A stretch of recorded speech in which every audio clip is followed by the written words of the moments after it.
तो question number 4 देखो, जिसके अंदर हमें दिया है prove that the tangents drawn at the ends of a diameter of a circle are equal. Means इसमें हमें दिया है कि अगर एक सर्कल है हमारे पास और उस सर्कल के अंदर हम एक डायमीटर बना दें, मान लीजिए ऐसे एक डायमीटर बना दी और इस डायमीटर का नाम क्या दे दिया एक्स वाई और इसके सेंटर का नाम क्या दे दिया ओ। तो यहाँ पर अगर दो टेंजेंट बना दी जाएं, जैसे एक टेंजेंट ये है, इसका नाम क्या दे दिया ए बी और इस वाली टेंजेंट का नाम क्या दे दिया, मान लीजिए इस टेंजेंट का नाम दे दिया सी डी। तो हमसे कह रहा है कि ये जो ए बी और सी डी हैं ये आपस में कैसी हैं, पैरेलल। ये चीज आप प्रूव करके दिखाइए। तो इसको हम कैसे प्रूव करेंगे, देखो 9th क्लास के अंदर या 7th क्लास में भी आपने ये चीज पढ़ी हुई है कि अगर दो लाइन पैरेलल्स हों और ये उनको काटती हुई ट्रांसवर्सल हो, मान लीजिए ऐसे ये लाइन एल है और ये लाइन है एम। यहाँ पर हमें दे रखा है कि एल किसके पैरेलल है, एम के। तो ये वाले जो एंगल्स होते हैं, मीन्स जो एक लाइन के इधर आ रहा हो और एक लाइन के इधर आ रहा हो और एल और एम के अंदर की तरफ हो, तो उनको हम क्या कहते हैं, ऑल्टरनेट इंटीरियर एंगल्स। जैसे मान लिया ये वाला एंगल है एंगल 1 और ये वाला क्या है एंगल 2, तो हम लिख सकते हैं एंगल 1 एंगल 2 के इक्वल है। और मान लीजिए ऐसे ये वाला एंगल दे दिया एंगल 3 और ये वाला हो गया एंगल 4, तो एंगल 3 किसके इक्वल होता है, एंगल 4 के। इसके आगे आप लिखते हो कि ये क्या होती है प्रॉपर्टी, ऑल्टरनेट इंटीरियर एंगल्स। ठीक है, इसके अंदर ये वाली जो चीज होगी ये क्या होगी हमारे पास, ये चीज हमारे पास गिवन होती है, तो हम ये वाली चीज लिख सकते हैं। इसका हम उल्टा भी कर सकते हैं कि हम किसी तरीके से, मान लीजिए अगर हमारे पास दो पैरेलल लाइंस हैं, हम किसी तरीके से ये वाला एंगल और इस वाले एंगल को इक्वल ले आते हैं। मान लीजिए ऐसे एंगल 1 और ये एंगल 2 इक्वल आ गए। एंगल 1 किसके इक्वल आ गए, एंगल 2 के। मान लीजिए एंगल 3 है और ये एंगल 4 इक्वल आ गए, एंगल 3 एंगल 4 के इक्वल। तो अब हम ये चीज लिख सकते हैं कि एल किसके पैरेलल है, एम के। यहां पर पहले ये चीज गिवन थी, ये चीज हमने लिखी। यहां पर ये चीज हम गिवन में लेके आएंगे या फिर कैसे प्रूव करके लेके आएंगे, बिना ऑल्टरनेट इंटीरियर के। और फिर लास्ट में हम ये लिख देंगे कि ये दोनों तो मिलकर 1 और 2 और 3 और 4 तो मिलकर ऑल्टरनेट बना रहे हैं, इसीलिए एल और एम क्या है, आपस में पैरेलल हैं। ठीक है, ये इसका कन्वर्स है। यहां पर पहले पैरेलल बाद में एंगल, यहां पर पहले एंगल बाद में पैरेलल लाइंस। ठीक है, तो ये चीज आपको इसके अंदर प्रूव करनी है। तो देखो मैं इसकी साफ सी फिगर बनाता हूं, फिर आपको मैं समझाता हूं कि आपको कैसे करना है। तो मैंने आपको एक्सप्लेन कर दिया, लेकिन आप कॉपी में या अपने एग्जाम में किस तरीके से इसको करोगे। तो देखो जैसे ये फिगर है, इस फिगर के अंदर ये सेंटर हो गया ओ, एक्स वाई क्या हो गई इसकी डायमीटर, और डायमीटर्स के एंड पर ये जो दो टेंजेंट्स बनी हुई हैं ये आपस में कैसी होंगी, पैरेलल। ये चीज हमको प्रूव करनी है। तो इसको कैसे करेंगे, ध्यान से आप समझते रहना। यहां पर ये जो एंगल्स हैं, इन एंगल्स को हम कुछ नाम दे देते हैं। मान लीजिए जैसे ये वाला जो एंगल है, इस एंगल को मैंने मान लिया एंगल 1। इस एंगल को क्या मान लेता हूं मैं, ये एंगल हो गया एंगल 2। मैं एंगल 1 को एंगल 2 के इक्वल लेके आऊंगा और इस वाले एंगल का नाम मान लीजिए ये एंगल 3 हो गया और ये वाला क्या हो गया एंगल 4। ठीक है, ये वाले सारे के सारे एंगल्स 90 डिग्री के होंगे। 90 डिग्री के क्यों होंगे, क्योंकि देखिए यहाँ पर ये टेंजेंट है और एक्स क्या हो गया इसका पॉइंट ऑफ कॉन्टेक्ट। तो ओ एक्स ए बी के क्या हो जाएगी, परपेंडिकुलर। जब ये परपेंडिकुलर होगी तो इधर की तरफ 90 का तो इधर भी 90 का, क्योंकि दोनों का सम कितना होता है 180। 180 में से अगर एक 90 का है तो दूसरा भी 90 का। तो हमें ये चारों के चारों एंगल्स क्या कर देने हैं, इक्वल।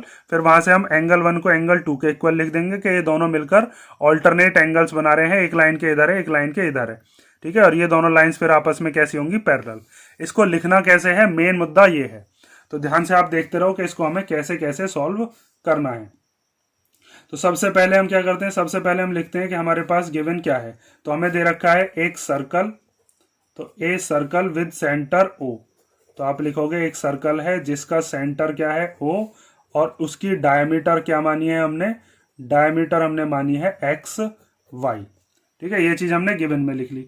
और साथ में ए बी और सी डी हमने क्या मानी है, इसकी टेंजेंट्स, जो कि एक्स और वाई पॉइंट से होती हुई जा रही हैं। ए बी जा रही है एक्स पॉइंट से होती हुई और सी डी जा रही है वाई पॉइंट से होती हुई। एक्स पॉइंट है, पॉइंट ऑफ कॉन्टेक्ट है ए बी के लिए, और ये वाई वाला जो है ये किसके लिए है, सी डी के लिए। ओ वाई परपेंडिकुलर हो जाएगी सी डी पर और ओ एक्स परपेंडिकुलर हो जाएगी ए बी पर। तो यहाँ पर हम ये भी चीज लिखते हैं कि यहाँ पर हमने लेट कर लिया है, अपनी तरफ से नाम दिया है ना, ये let A B and C D are the tangents passing through the point of contact, through the point of contact। कौन सा पॉइंट ऑफ कॉन्टैक्ट है, एक्स एंड वाई रेस्पेक्टिवली। ठीक है, ये चीज हमने गिवन में लिख दी। इसको आप अपनी लैंग्वेज में बनाकर भी लिख सकते हो, ठीक है, जरूरी नहीं है कि जैसे मैं लिख रहा हूं बिल्कुल सेम ऐसे ये लिखो आप। इतना भी अगर आप लिख देते हो, एक circle with centre O and diameter X Y and let A B and C D are the tangents, तो भी काफी है।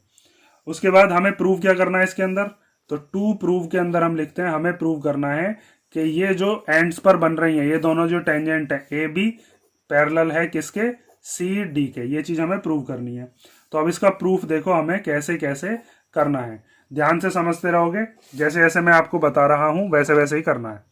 तो लिखोगे सबसे पहले कि सिंस टेंजेंट ए बी, ये जो ए बी वाली टेंजेंट है पासेस थ्रू पॉइंट एक्स, कौन से पॉइंट से पास हो रही है, एक्स से, तो इसका मतलब ये जो ओ एक्स है ये परपेंडिकुलर हो जाएगा किसके ऊपर, O X is perpendicular to A B, और इसके आगे क्या लिख दोगे, वो 10.1 वाली थ्योरम, ठीक है। ये थ्योरम वगैरह जो है ये आप बिल्कुल पक्की कर लो, ये वाली थ्योरम आपको जरूर लिखनी होगी।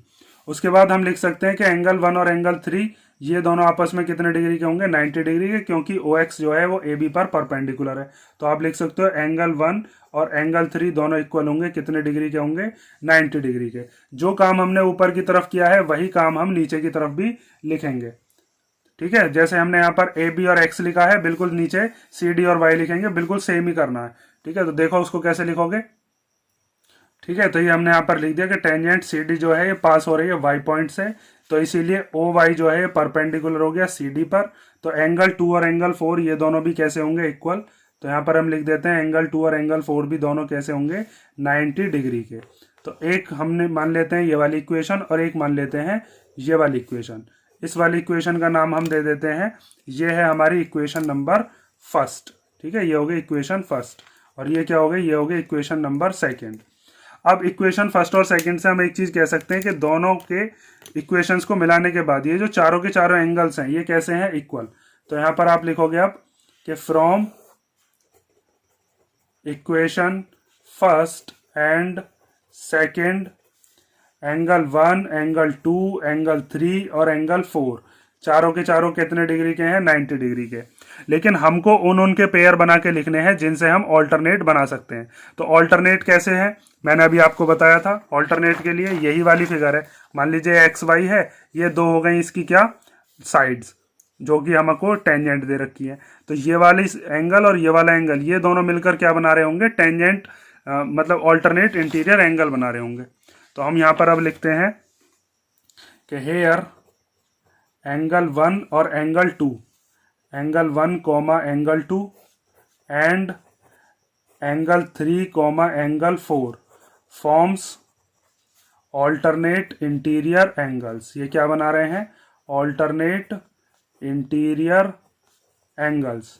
और ऑल्टरनेट इंटीरियर एंगल्स किन के बीच में होते हैं, पैरेलल लाइंस के बीच में। तो therefore A B parallel to C D, ठीक है। ये चीज आपको समझ में आ गई होगी। ये जो चीज मैंने आपको यहाँ पर आपको बताई है, ये चीज याद रखोगे कि अगर पैरेलल दे रखी होती हैं तो हम एंगल्स को इक्वल लिख पाते हैं। यहाँ पर अगर हमको एंगल्स इक्वल आ जाते हैं तो हम पैरेलल लिख लेते हैं। तो यहाँ पर हमने एंगल्स इक्वल कर दिए ना सारे के सारे 90 डिग्री के। तो अगर एंगल इक्वल तो पैरेलल साइड, अगर पैरेलल दे रखी होती हैं तो हम एंगल्स लिख लेते हैं। ये हमारा हो गया क्वेश्चन नंबर 4।